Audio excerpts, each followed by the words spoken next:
I believe I got this game on the day it came out or around the day it came out, although I have no recollection of how I actually discovered this game. But I do remember finding out about this game and finding out which company made it, and from that information alone just really wanting it. But I did eventually get it, and this game is now a very rare title, one that not many people have heard of, and that is Soul Nomad and the World Eaters. Now this is a game by Nipponichi Software, which is the same company that makes the Disgaea series, and this sort of falls into that same sort of category. There is a particular sort of category of games that this company makes where it is very Disgaea-esque.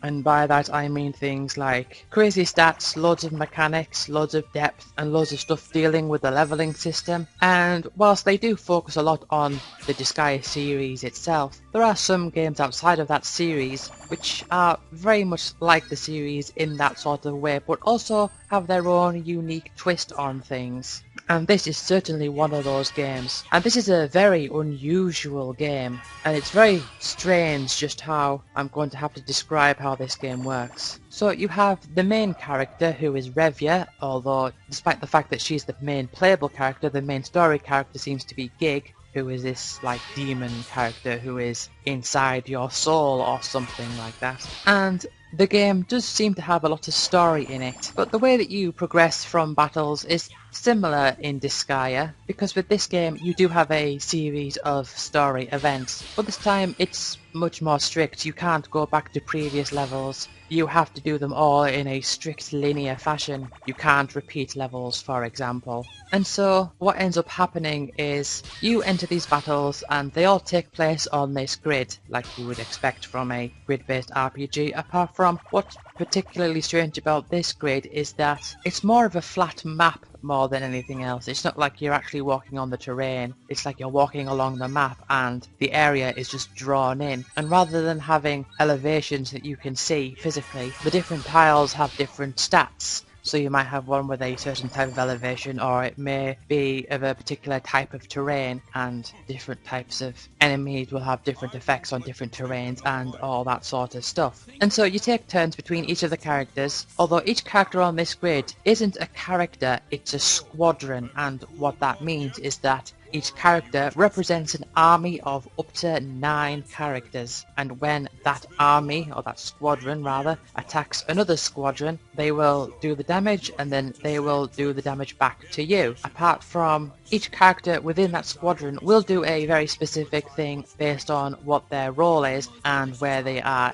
in the formation. So each particular squadron has what is called a room, and a room has up to 9 spaces, a 3x3 grid, and you put as many characters as you can fit into a particular room into these little grids, I suppose. And say for example you have like a healer in the back row, in one of the back 3 spaces that is, then what that means is that when you attack with that squadron, then those healers will heal your entire squadron. Or you might have mages that will do a single attack from the front row, or maybe if they're in the middle row they might do like an area of effect attack. It's all very strange, but the idea is you want to kind of get a nice combination of characters in each squadron. But characters themselves are so uncustomizable, there's so little to them. I think basically there's just their stats and their level, and everything else comes down to their positioning in the room that you put them in that particular squadron, and the decor that you have applied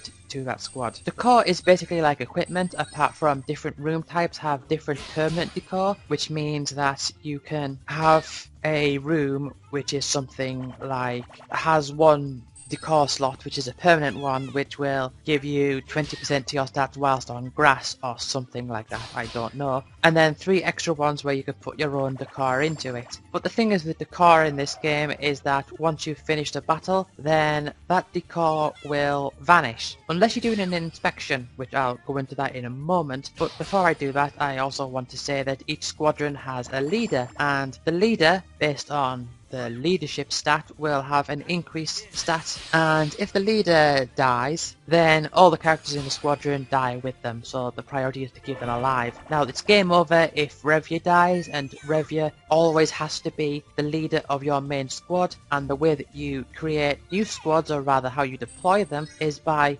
using the summon ability to bring them into the level. Apart from, you need to find a space where there's enough surrounding free areas in order to be able to fit them into the level, despite the fact that they only go into the one square, which is quite complicated and hard to describe, but I know what I'm talking about, and if you saw a video then you could probably see what I mean. But the game has a lot of complicated features. The inspections is basically this game's idea of the item world, and this is how you grind, because this is the only way to have battles outside of the main story events. But the way that this works is that it's like a randomly generated dungeon, and you start at level 1 and you have to increase your room level up as high as you can, and the higher the room level, the more characters you'll be able to fit inside that room, which means a larger squadron. And also, as you do this, you will earn RP, which is room points, and it works on a chain bonus sort of system. So if you do level 1 up to level 10 and then quit, you will get more points as a result of doing that in one run than if you do, say, 1 to level 5 and then exit, then come back in and do 5 to level 10 after that. You can reset the room back to level 1, which will allow you to get an even bigger chain and allow you to spend RP on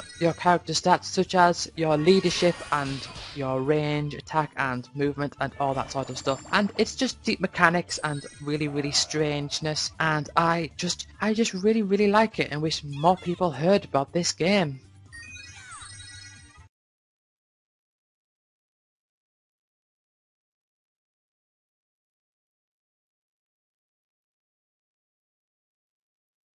So this game is a very special game for me, because this was a game that I discovered by going on to GameSpot, because like I've mentioned a few times before, there were times where I would go into GameSpot and look through the RPG section to see what was available, and this is one that I saw and I thought it looked quite interesting. But funny story, there was actually one day when I went out to a nearby town and I saw this game in Game, that is the game shop called Game, and I remember seeing it and thinking, I might get that, but I was also thinking to myself that I feel like getting like a new game, but maybe not that one. I kind of was on edge about it, so I kept going back and forth between the different shops, and in the end I just thought, you know what, I'm just going to get this game, just see what it's like. Might not be that good, but let's have a look, let's see. And I got home and I played it and it was okay. But the more that I delved into this game and the more that I discovered about it, the happier I was that I got it, and I just became so into this game. And when I reveal what this game is, that will all become clear. This game is Disgaea 2 Cursed Memories. Now, I have talked over the course of other Disgaea games in this list so far about the different mechanics of Disgaea, and I have jumped back and forth between different topics of the series, talking about how reincarnation works and the item world and the different residents inside the item world and how you can move around, the subdued innocence and all that, and about how the Land of Carnage works in D2, and about aptitudes and all sorts. And there's just so much to mention with Disgaea, because there absolutely is loads of mechanics, and this was the first Disgaea game I played, and so really I just want to take this opportunity to talk about my discovery of the series and how this went. A lot of it came down to the fact that I read the instruction manual at one point, and it was talking about battles that you are expected to lose, and it said at one point that if you come across a character who is, say, level 1000, then chances are you're expected to lose for a general first playthrough of the game. Of course, it's possible, even in the first playthrough, to absolutely annihilate them if you go about the game in a particular way, but I read that and I was thinking, level 1000, is that just a thing that they make up to make like an enemy sound really good? And then I found out that no, the max level is actually 9,999. And see, what was very interesting about that is I remember asking my friend Bridge previous to this if he thinks that there's any RPG out there where where the max level is over 100, because we had plenty of experiences with different levels in different RPGs and how, you get level 99 or level 100. And I was thinking, do you think there's one we can go over level 100? And he said no, and I said I don't think there is either. And then this one is 9,999. Now I know it's just numbers. At this point, on the surface, it's just numbers and it doesn't mean anything, They can use whatever numbers they want. They could use level 1, 2, and 3 and have 3 be the best and have it so that you can have decimal places of levels, or they could have it so that you go from 1 to a trillion. Pure raw numbers don't mean anything. I understand that, but I just found that quite unusual. But I also think what was quite unusual about it as well is that I discovered this as I was playing the game, and I wasn't gaining like hundreds of levels every few battles or so. I was gaining levels in the singular digits as you would in just a regular RPG, so I was thinking, well, the scale of this game must be massive. If you can get that strong, maybe there's just loads of grinding in it. And so it was eventually over the course of however long I was playing this that I more and more discovered the different mechanics and how things worked. It took me a while to get used to the item world, but I did spend a decent amount of time looking up online, trying to see what does this do, how does that work, and just constantly being mind blown at all the depth and all the different intricacies of all these different mechanics. I will, however, talk about a few Disgaea 2 specific things that were different from the other Disgaea games. The main one that sticks out to me is how you increase your experience intake, because in all of the other Disgaea games there is a specialist that you can subdue called a statistician. Specialist in a sense, they're just different names for the same category. But yeah, there's one that you can get called statistician, and the statistician will increase your level, or your experience gain rather, by its level. And it maxes out at level 600, so you can have a load of weapons and equipment with a bunch of level 600 statisticians on and get like 9,000% experience. This game didn't have that. This game had felonies, and the way that felonies worked is that whenever you achieved certain goals, such as a character having too high HP or something like that, you would get a subpoena, and in the subpoenas item world you could find the bailiff, and if on that floor you got characters into the portal of the Dark Court, now you can get more than one in by throwing a big stack of characters into the Dark Court, they will give that character felonies, and it's usually only a few, so the experience multiplier in this game is relatively a lot lower than what it is in the other Disgaea games, where it can go into the hundreds or even thousands of percents. This game didn't do that. It was much more modest, and in a way I kind of liked that. I felt that it was kind of more balanced in that way. I mean, I still love all the other Disgaea games, but I feel that for this particular thing it was more balanced in that sort of way. I thought it was a bit awkward how you had to throw the characters into the Dark Court, and then the felony stamp on the characters maxed out at a number lower than the amount of felonies that they could have overall, which was 300. I thought that was a bit strange as well.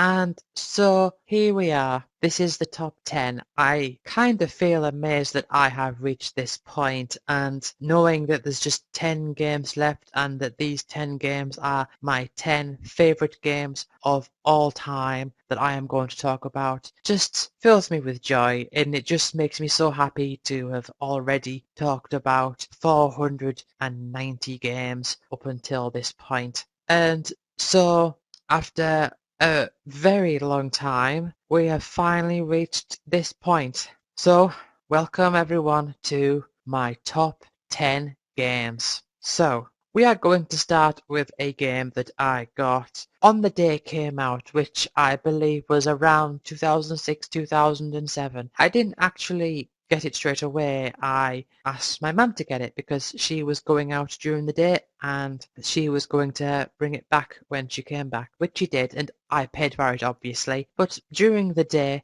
my friend Bridge was playing this game and I was texting him and he was telling me about the different sort of mechanics. And this is a game that I was well aware of for quite a while before the game came out. And this is a game that has very, very strong die-hard fans. There are a certain group of people who just are absolutely in love with this game. Am I one of those people? Well, it's not my number one, so I'm not going to say not to that extreme. But yes, this game is just fantastic, and all of the negativity said about it, I think is just misguided, and I don't understand it. My 10th favourite game of all time is Final Fantasy XII. So one of the things that this game was really known for was its departure, and I'm using that word in quotation marks here, departure from the traditional Final Fantasy series. And for some people it was a welcome change, and for most of those people I think that they are completely missing the point. And for people who think that it was a terrible, terrible thing that completely changed it, I also think they are completely missing the point. Because for all intents and purposes, this is a turn-based RPG, and you can have people online saying, oh, it's kind of action-based, but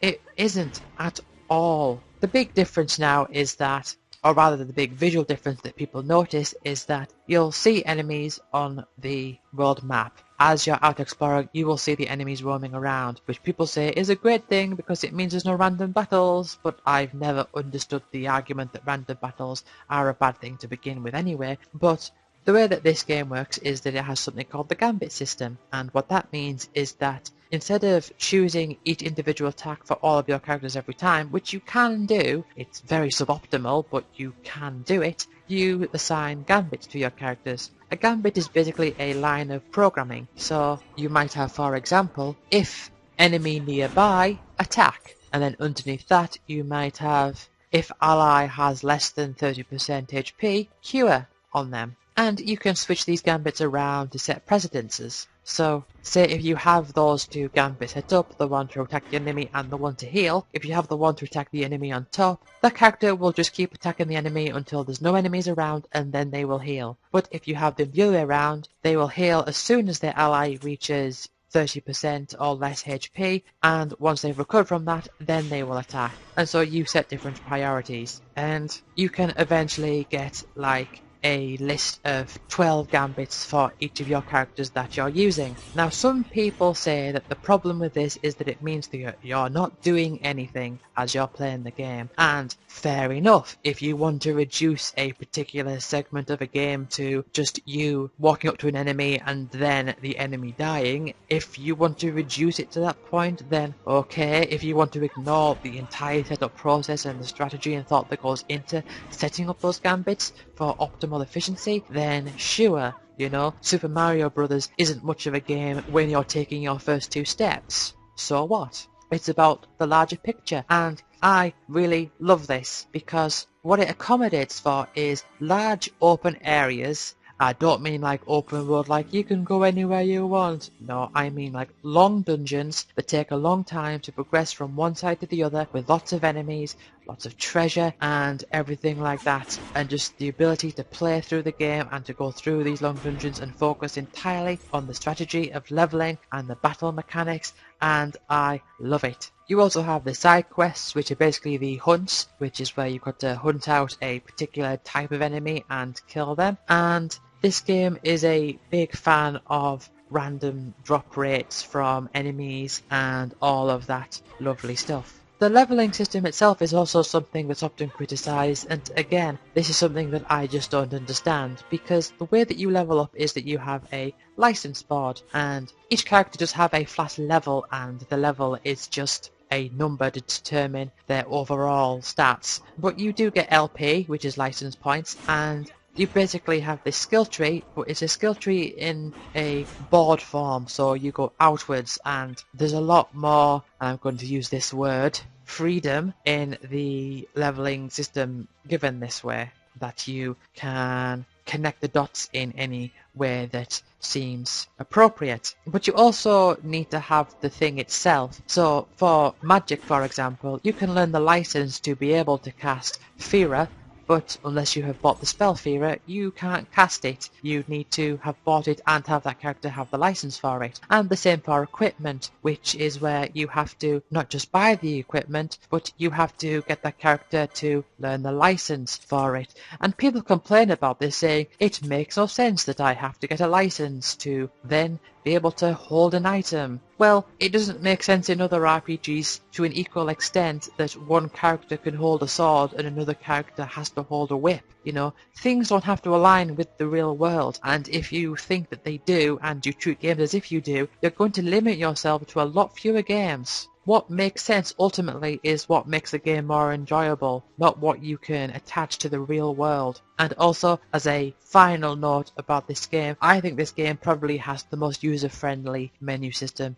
in any game. I mean, even things like the way that you change your party members is by toggling them in and out, and the inability to switch the formation and change things on the order of the menu and just the way that things are listed with little icons and keys. I think this game is the absolute best from what I've played at doing those particular things.